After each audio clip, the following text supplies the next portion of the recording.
आज के वीडियो में हम देखेंगे कि नवमेश यानी के नवे घर के स्वामी 12 भावों में क्या क्या रिजल्ट्स देते हैं। तो ये हम बृहद पराशर होरा शास्त्र जो महर्षि पराशर ने लिखा है उसमें महर्षि पराशर ने क्या क्या फल दिए हैं उस पे ध्यान देंगे। तो एक एक करके देखेंगे रिजल्ट्स। और उससे पहले ये समझ लेते हैं कि नवा घर उसका स्वभाव क्या होता है। तो काफ़ी अच्छा घर माना जाता है, शुभ घर होता है। और इसको श्री स्थान बोलते हैं, लक्ष्मी स्थान भी कहा जाता है। तो धन से भी रिलेटेड है और आध्यात्म से भी रिलेटेड माना जाता है और पिता के लिए भी माना जाता है। तो नवे घर का स्वामी जहाँ भी जाएगा, क्योंकि शुभ घर है, वहाँ अच्छे रिजल्ट्स देगा। तो ये एक जनरल आप मान सकते हैं। पर नवमेश क्रूर है या सौम्य है उस पर निर्भर करेगा। उसकी अवस्था अच्छी है, खराब है, एग्जॉल्टेड है, डेबिलिटेटेड है, क्या अवस्था है उस पर निर्भर करेगा। अच्छे घर में गया है, त्रिक स्थान में गया है, 6, 8, 12 में गया है तो थोड़े खराब रिजल्ट्स होते हैं। तो ये सब है। तो एक एक करके सारे रिजल्ट्स देखते हैं। तो नवमेश अगर पहले घर में है तो महर्षि पराशर क्या बोलते हैं, तो भाग्यवान। तो नवा घर खुद ही लक का होता है और यहाँ नवमेश एक केंद्र स्थान में चला गया जो खुद भी एक अच्छा घर है। तो आपका आप भाग्य लेके आए हैं, अपने पिछले जन्म में बहुत अच्छे कार्य किए हैं। खासकर अगर नवमेश सौम्य ग्रह है और अच्छी अवस्था में है और इस जन्म में भी आप अच्छे कार्य करेंगे, शुभ कार्य करेंगे, लोगों की मदद करेंगे, आध्यात्म में आपकी रुचि रहेगी और उससे आपका भाग्य और बढ़ता रहेगा। ऐसे लोगों को हमने देखा है कि अष्टांग योग में रुचि रहती है, आसन, प्राणायाम, ध्यान, वो साधना उनकी एक डेली की बनी रहती है। फिर स्वभाव इनका सुशील बताया गया है, क्योंकि मन खुश रहता है तो ये औरों के साथ भी अच्छा व्यवहार करते हैं और औरों के साथ इनका इन जनरल अच्छा रिलेशनशिप रहेगा। खासकर नवमेश की दशा चल रही है तब। जन पूजितः, तो महर्षि पराशर बोलते हैं कि लोग इनकी काफ़ी इज्जत करते हैं क्योंकि इनके अच्छे गुण होते हैं। और ये भी आप देखेंगे कि ये भी लोगों की काफ़ी इज्जत करते हैं, अच्छा इनका व्यवहार रहता है सबके प्रति। स्वरूपः, तो क्योंकि लग्न आपके देह को दिखाता है, आपके अपीयरेंस को दिखाता है, तो हाँ एक अच्छे ग्रह के स्वामी, अच्छे भाव के स्वामी की प्रेजेंस आपके अपीयरेंस के लिए सपोर्टिव होती है। तो यहाँ दिखने में सुंदर होंगे। फिर अगली चीज़ महर्षि पराशर बोलते हैं विद्यावान। तो क्योंकि पंचम और नवम दोनों ही विद्या के स्थान होते हैं, तो नवमेश अगर लग्न में चला गया तो विद्या बहुत इंपॉर्टेंट हो जाती है, एजुकेशन इज़ वेरी इंपॉर्टेंट। तो ये नई नई चीज़ इन जनरल भी सीखना पसंद करेंगे और काफ़ी लर्नेड रहेंगे। और अगर नवमेश स्ट्रॉन्ग है तो ये आप देखेंगे कि इन्होंने मास्टर्स भी करी होगी, कई लोग पीएचडी में भी जाते हैं, तो काफ़ी डिग्रीज वगैरह भी इन पर हो सकती है। और फिर आखिरी चीज़ महर्षि पराशर बोलते हैं भूप वंदितः, ऑनर्ड बाय द किंग, कि राजा से या गवर्नमेंट से आपको कुछ अवार्ड मिल सकता है। और इन जनरल यहाँ पे इसका अर्थ ये है कि आप कार्य क्षेत्र में कुछ इतना अकम्प्लिश कर लेते हैं, कुछ सक्सेस आपको मिल जाती है जिसकी वजह से आपको काफ़ी ख्याति मिल सकती है, फेमस हो सकते हैं वर्क की वजह से या फिर जो भी आपकी लर्निंग अच्छे बिहेवियर की वजह से। तो ये थे रिजल्ट्स नवमेश के लग्न में। अब देखते हैं अगर नवमेश द्वितीय भाव में है तो महर्षि पराशर क्या रिजल्ट्स बताते हैं। तो पहली चीज़ बोलते हैं जन वल्लभः, कि आप लोग आपको बहुत पसंद करते हैं यहाँ भी। तो एक तो आप यहाँ देखोगे कि दूसरा भाव आपकी वाणी का होता है, तो ये बोलने में वाणी इनकी काफ़ी मधुर रहेगी, खासकर नवमेश अगर अच्छी अवस्था में है या सौम्य है तो। और क्योंकि अच्छा व्यवहार करते हैं, अच्छा बोलते हैं, तो लोग भी इनको काफ़ी पसंद करते हैं। और फिर महर्षि बोलते हैं पंडित हो सकते हैं, क्योंकि दूसरा अगर वाणी का होता है तो ओरल ट्रेडिशंस का भी होता है जो मंत्रोच्चारण से सीखते हैं। तो पंडित लोग जो मंत्रोच्चारण करते हैं उस दिशा में भी कार्यरत हो सकते हैं। तो जो धर्म का नवम होता है और वाणी का दूसरा, तो उनके दोनों के रिजल्ट यहाँ मर्ज हो गए। फिर महर्षि बोलते हैं कामी, यानी कि इच्छा बहुत हो सकती है धन की, क्योंकि दूसरा भी धन हो गया और नवम तो है ही श्री स्थान, लक्ष्मी स्थान। और अगर स्ट्रॉन्ग है, अगर अच्छी अवस्था में है तो जायते धनवान, तो फिर धन काफ़ी मात्रा में उनके पास होगा। और फिर महर्षि बोलते हैं स्त्री पुत्रादि सुखान्वितः, यानी कि अपने लोगों की, फैमिली की, अपने पार्टनर की सपोर्ट अच्छे से कर सकते हैं, अपने बच्चों की सपोर्ट अच्छे से करते हैं, उनके साथ एक अच्छा रिलेशनशिप रहेगा इनका। तो ये नवमेश दूसरे घर में रिजल्ट्स हो गए। फिर आप देखते हैं तृतीय भाव में नवमेश के फल। तो महर्षि बोलते हैं गुणवान, तो किस तरह के गुण रहेंगे इनके।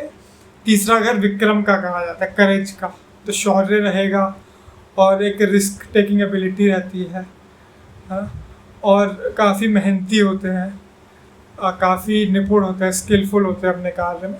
तो इस तरह के गुण इनमें देखे जाते हैं। और फिर महर्षि बोलते हैं शील समन्वितः, तो नवमेश अगर तृतीय में चला गया तो वहाँ से सप्तम भाव, सप्तम तो नवम ही हो गया है ना, तो सप्तम एस्पेक्ट से सप्तम भाव यानी कि सेवन्थ एस्पेक्ट से नाइन्थ को देख रहा है, तो खुद ही अपने ही घर को तृतीय में चला गया तो नवम को ही देख रहा है। तो यहाँ काफ़ी वो अच्छा योग माना जाएगा। तो शील यानी कि काफ़ी धैर्यवान भी ये लोग होते हैं। और फिर महर्षि बोलते हैं रूप समन्विता, तो आप सोचेंगे कि तृतीय भाव से रूप की क्यों बात कर रहे हैं महर्षि, तो शायद इसलिए कर रहे हैं क्योंकि भवत भवन का जो प्रिंसिपल होता है, तृतीय भाव दूसरे से दूसरा भाव हो जाता है, तो ये खुद ही दूसरे भाव के रिजल्ट्स देता है जो कि आपके चेहरे का, आपके अपीयरेंस का होता है। तो इसलिए महर्षि बोल रहे हैं कि नवमेश तृतीय में आपको अच्छा रूप, आप सुंदर हो सकते हैं दिखने में, हैंडसम या ब्यूटीफुल जो बोलते हैं। फिर बोल रहे हैं धनवान, तो क्योंकि आप हार्डवर्किंग है, आपके अंदर रिस्क टेकिंग एबिलिटी है, शौर्य है, तो उन सब से आपको धन अर्जित करने की क्षमता मिलती है। और जैसे हमने देखा कि ये दूसरे घर के भी रिजल्ट्स देगा, तो वो भी धन का ही होता है। और आखिरी में बोलते हैं भ्रातृ सुखान्विता, तो तीसरा तो हमें पता ही है कि सिबलिंग्स का होता है, भाई बहनों का, तो उनके साथ आपका अच्छा रिलेशनशिप रहेगा, खासकर अगर नवमेश सौम्य है और अच्छी अवस्था में है। फिर देखेंगे नवमेश चौथे घर में है तो क्या रिजल्ट्स बताए हैं महर्षि ने। तो पहला बोलते हैं कि इनकी गवर्नमेंट जॉब के लिए सपोर्ट करता है। तो ऐसा क्यों बोल रहे हैं आप सोचेंगे चौथे घर से, तो चौथा घर आप कालपुरुष कुंडली में फिर चौथी राशि कर्क राशि होती है जो चंद्रमा की होती है। चंद्रमा एक को रानी कहा जाता है, रॉयल प्लैनेट है, तो गवर्नमेंट के साथ ये काम करने में सपोर्ट करता है, खासकर कर्क राशि में है, या फिर वहाँ चंद्रमा खुद आ गया है या सूर्य आ गए हैं चौथे घर में नवमेश के साथ, तो ये कॉम्बिनेशन और भी ज़्यादा स्ट्रांग हो जाता है। फिर बोलते हैं सर्व संपत्ति सुखान्विता, तो हर तरह की वेल्थ यहाँ पे, पैसा यहाँ पे रहेगा, क्योंकि चौथा घर खुद निधि का कहा जाता है, वेल्थ के लिए देखा जाता है। मातृ भक्त, तो ये तो काफ़ी स्ट्रेट फॉरवर्ड है कि माता के प्रति इनका डिवोशन रहेगा, उनका ध्यान रखेंगे, क्योंकि चौथा घर माता का होता है। और फिर बोल रहे हैं गृह सुखान्विता और यान सुखान्विता, तो चौथा घर है तो प्रॉपर्टी, लैंड, घर आपका अच्छा रहेगा, उसमें आपको फॉर्च्यून रहेगा, और यान व्हीकल भी आपके पास रहेंगे। तो ये नवमेश चौथे घर में हो गए। अब देखते हैं नवमेश पंचम भाव में है तो क्या रिजल्ट होंगे। तो सबसे पहले तो बोल रहे हैं धीरः। तो क्योंकि यहाँ पे नवम और पंचम भाव दोनों को ही धर्म स्थान माना जाता है, तो ये काफ़ी धार्मिक आध्यात्मिक प्रवृत्ति के रहेंगे। यहाँ भी आप देखेंगे कि लोग एक डेली उनका साधना, आसन, प्राणायाम, ध्यान में लगे रहते हैं और गुरु होते हैं उनके आध्यात्मिक। तो ये सब संभावनाएं हैं, स्पेशली अगर नवमेश सौम्य है और अच्छी अवस्था में। और क्योंकि ज्ञान है तो एक करुणा भाव और एक पेशेंस उनकी पर्सनालिटी में आपको देखने को मिलेगा। और बाद में महर्षि ने बोल ही दिया धर्मात्मा, काफ़ी आध्यात्मिक और धार्मिक प्रवृत्ति के रहेंगे। पंडितः, तो काफ़ी इनको धर्म की, वेदों की ज्ञान होगी, पुराण पढ़े होंगे, जो धर्मशास्त्र हैं जैसे पतंजलि के योग सूत्र, नारद के भक्ति सूत्र, या अष्टावक्र गीता या भगवद गीता, इस तरह के शास्त्र पढ़े हो सकते हैं। और पंडित का यहाँ अर्थ ये भी है कि क्योंकि पंचम भाव और नवम दोनों से ही आपकी एजुकेशन देखी जाती है, तो मटेरियल नॉलेज किसी भी जो भी आप पढ़ाई कर रहे हैं उसमें काफ़ी ये अच्छा कॉम्बिनेशन माना जाता है। तो उसमें आपको सक्सेस रहेगी, मल्टीपल डिग्रीज इन लोगों के पास हो सकती है, ये सब संभावना है। और फिर बोले सुत भाग्य समन्विता, तो ये तो क्लियर है कि बच्चों से अच्छा रिलेशन रहेगा, बच्चों का सुख रहेगा, बच्चे होंगे जीवन में। और गुरु भक्ति रता, तो गुरु की भक्ति में ही लगे रहेंगे, उनकी सेवा में, अच्छे कार्यों में। और बाकी आप देखेंगे कि ये ध्यान जो सिखाते हैं, मेडिटेशन टीचर्स भी हो सकते हैं। तो इस तरह की कॉम्बिनेशन यहाँ बनती है। काफ़ी अच्छा कॉम्बिनेशन है नवमेश पंचम में। फिर नवमेश छठे भाव में देख लेते हैं। क्योंकि छठा भाव दुस्थान माना जाता है, तो यहाँ महर्षि बोलते हैं स्वल्प भाग्य। तो यहाँ अगर नवमेश छठे घर में और उस ग्रह की दशा चल रही है तो कुछ दिक्कतें आ सकती हैं आपके कार्य क्षेत्र में, या फिर इन जनरल चीज़ें काम नहीं करती हैं, डिले होने लगता है, समय ज़्यादा लगता है, या फिर ज़्यादा मेहनत आपको करनी पड़ती है। ये सब संभावना है। फिर महर्षि बोलते हैं मातुल आदि सुखहीना। तो आपका मातुल यानी कि मामा या मौसी, इन सब से झगड़ा हो सकता है या कुछ मनमुटाव, डिफरेंस ऑफ ओपिनियन, क्योंकि छठा घर मामा मौसी इन सब के लिए देखा जाता है। खासकर अगर यहाँ पे नवमेश क्रूर हैं या अच्छी अवस्था में नहीं है तो फिर ज़्यादा झगड़ा वगैरह ला सकते हैं। और शत्रु भी पीड़ित, और इन जनरल भी उस दशा में आपका झगड़ा वगैरह काफ़ी ज़्यादा लोगों से हो सकता है। मन में अनप्लेजेंटनेस, थोड़ा आप खुश ना रहें, तो थोड़ा यहाँ पे आपको वापस ध्यान वगैरह करने की ज़रूरत है, आपके मन को खुश रखने की ज़रूरत है। तो ये हो गया नवमेश छठे भाव में। फिर देखते हैं नवमेश सातवें भाव में क्या रिजल्ट देगा। तो पहली चीज़ महर्षि पराशर बोलते हैं दार योगात सुखोदय, कि शादी के बाद जो बोलते हैं कि भाग्योदय होता है, वो इस कॉम्बिनेशन से आप देख सकते हो। स्पेशली नवमेश सातवें में अच्छी अवस्था में है और सौम्य है तो काफ़ी अच्छा माना जाएगा। और यहाँ बोलते हैं महर्षि गुणवान, तो क्योंकि सप्तम भाव खुद एक केंद्र स्थान है, शुभ स्थान है, तो नवमेश का वहाँ जाना जो भी आपके आध्यात्मिक गुणों की वृद्धि करेगा। और यहाँ से सप्तम से वो लग्न को भी देखेगा, तो आपके खुद के अंदर वो सारे नवम भाव के गुण आ रहे हैं। क्या क्या गुण आ रहे हैं? आपको ज्ञान में रुचि रहेगी, करुणा भाव रहेगा, मन में खुशी रहेगी, और एक धैर्य रहेगा। ये सब अच्छी अच्छी क्वालिटी, उदार भाव के रहेंगे, ये सब आपको देखने को मिलेगा। और कीर्तिमान, तो सातवां घर 10वें घर से 10वां होता है, तो भवत भवन के हिसाब से यहाँ से आपको कार्य क्षेत्र भी देखने को मिलता है। तो कार्य क्षेत्र में आपको सक्सेस मिलेगी, उसकी वजह से आपको फेम भी मिल सकता है। और इन जनरल भी आपको इस दशा में फेम मिल सकता है। और फिर नवमेश 8वें घर में है, तो 8वां भी दुस्थान होता है, तो महर्षि बोलते हैं भाग्यहीन। तो यहाँ पे अगर स्पेशली नवमेश अगर क्रूर है और अच्छी अवस्था में नहीं है, तो काफ़ी यहाँ पे आपको दिक्कत होती है उस टाइम पीरियड में। जो भी मान लो नवमेश की अंतरदशा है और अष्टम में बैठा है, तो वो 1-2 साल आपके लिए काफ़ी कठिन हो सकते हैं। वहाँ आपको बहुत ही ज़्यादा धैर्य रखने की ज़रूरत है, क्योंकि वहाँ बहुत ही धीरे धीरे चीज़ें होंगी।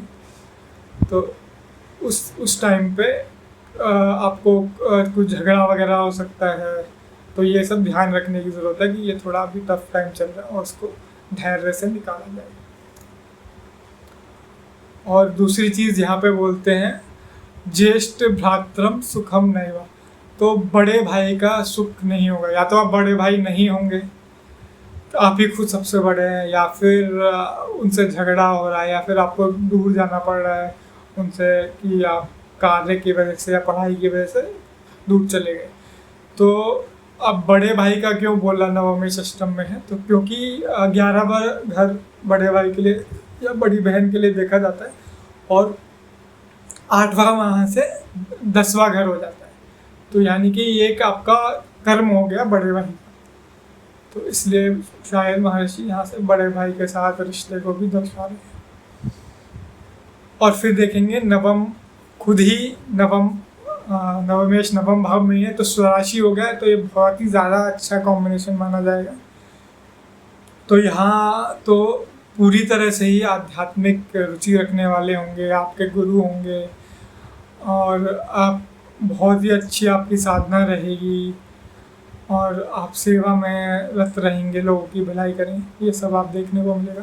तो महर्षि क्या बोलते हैं, गुण संपन्न, सभी तरह के गुण इसमें रहेंगे। जो हमने पहले बात करी, उदार भाव, मन में खुशी, लोगों के प्रति मैत्री भाव, उनके प्रति आप ये चाहते हैं कि सभी के आप शुभ चिंतक होते हैं, कि सबका भला हो, इस तरह का भाव रहता है।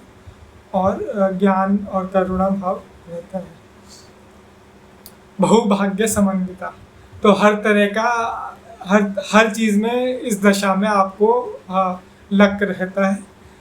तो चाहे वो पैसे के मामले में हो, क्योंकि ये लक्ष्मी स्थान है, चाहे रिलेशनशिप्स का हो, चाहे कुछ भी आप चीज़ छुएंगे तो वो सोना बन जाती है इस दशा में, खासकर अगर नवमेश सौम्य है और अच्छी अवस्था में होती है।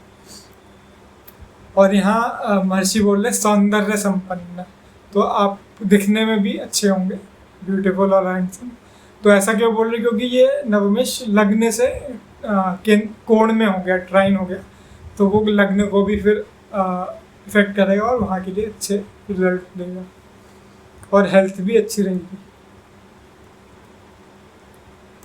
और नवमेश 10वें स्थान में, तो नवम धर्म का होता है और 10वां कर्म का होता है, तो इसको धर्म कर्माधिपति योग भी कहा जाता है, तो बहुत अच्छा माना जाता है।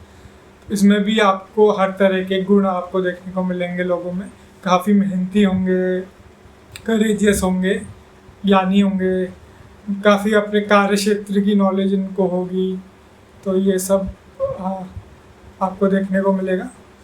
और फिर महर्षि बोल रहे हैं जन पूजिता, तो आपको लोग काफ़ी आपकी अच्छी क्वालिटीज़ के लिए रिस्पेक्ट करेंगे, इन जनरल भी और कार्य क्षेत्र में भी आपको काफ़ी रिस्पेक्ट मिलेगा।